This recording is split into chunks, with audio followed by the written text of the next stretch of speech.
Hi and welcome to my greenhouse on a particularly wet day. You can probably hear it battering down on the greenhouse here. So I've just been doing a bit of tidying up. So I've done a few divisions of some Sarracenias, and I've been tidying up some of my Cobra lilies. So here's a nice example, which is really quite crowded in its pot. So I started to actually take this out of the pot and divide it up. Now, I actually already started doing this, and I thought, oh, people might be interested in actually seeing how this differs, for example, from dividing Sarracenas. Now, so I've already taken quite a lot of the soil out, so if we just pull this out, there we've got a nice bunch of the actual Darlingtonia traps there, Cobra lilies, and a lovely set of roots on there.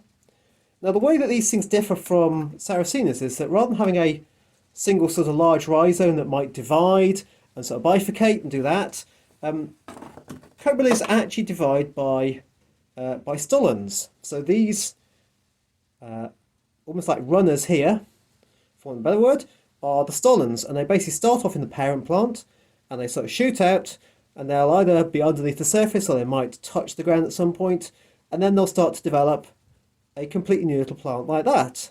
And then that little plant itself will start to develop some roots off it.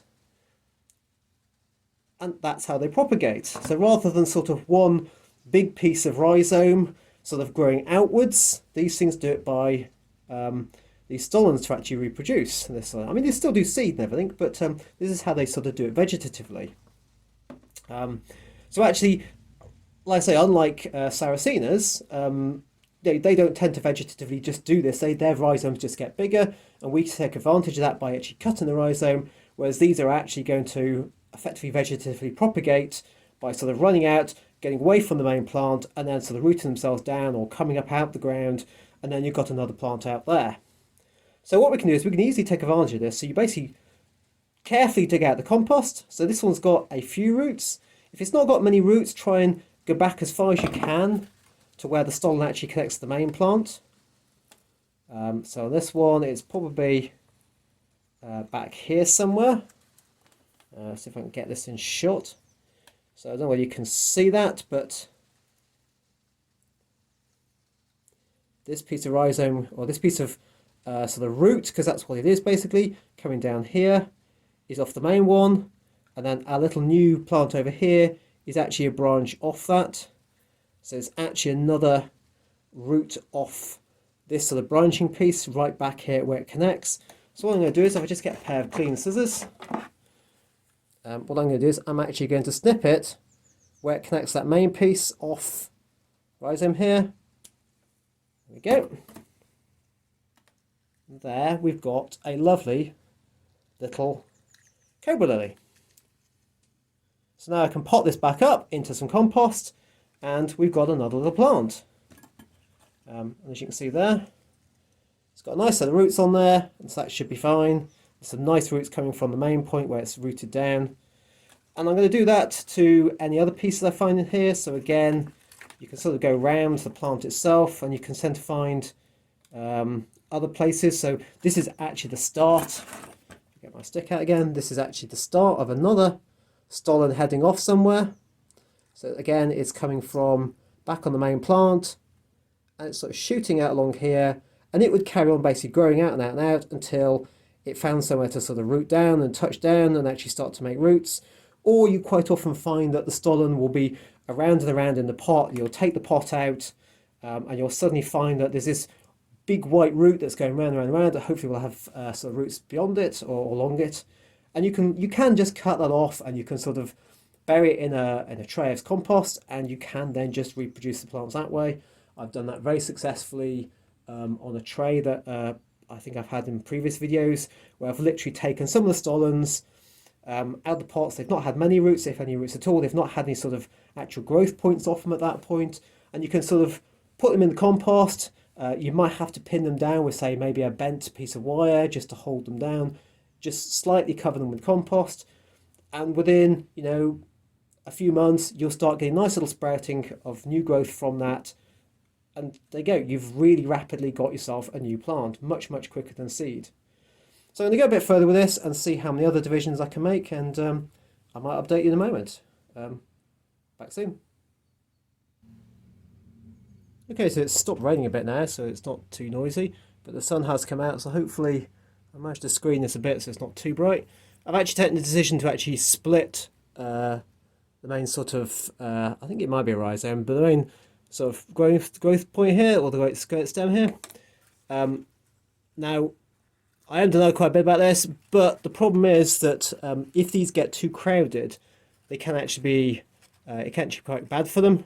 They can start to actually sort of rot inside, and also quite often you get, and I've had this before quite a lot of times, you get the new growth basically growing up inside the pitchers, or the traps, either of the previous year or of the current year, and then they get stuck inside there and they just don't work very well. So I've actually now taken that off there.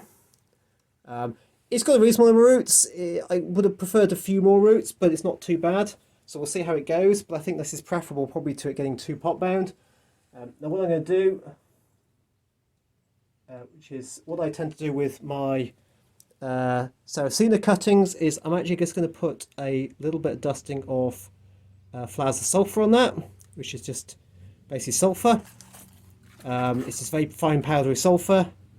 It's used quite extensively in normal sort of gardening situations where, for example, you might, if you grow things like potatoes, you might actually take your seed potatoes, you might cut them in half because they're large, and then you basically, you dust sulphur on the cut point, and it basically reduces the possibility of rot and things like that setting in. So I'm going to pot these two up, and I'm going to pot the little one up, and I'll be back shortly. Now, just as a general thing, Darlingtonia could be sort of treated pretty much like Sarracenia in terms of their conditions. They prefer a little bit more shade, I find, and they prefer to have their roots a little bit cooler, because that's how they grow in the wild. Sarracenia seem to be quite robust to, full sun and scorching hot temperatures. These guys prefer a little bit cooler, so it's why I have mine basically behind the tray of Sarracenias. So when it gets to full summer, they are sort of shaded a bit from the actual brightness of the sun, but they still get the lovely warmth in the actual greenhouse. And that for me works really, really well. We've seen in previous videos, I mean, I've got a whole big tray of about, 1.5 by, I don't know, 2.5 foot long or something like that, full of these things, of little cuttings. So that does work really well.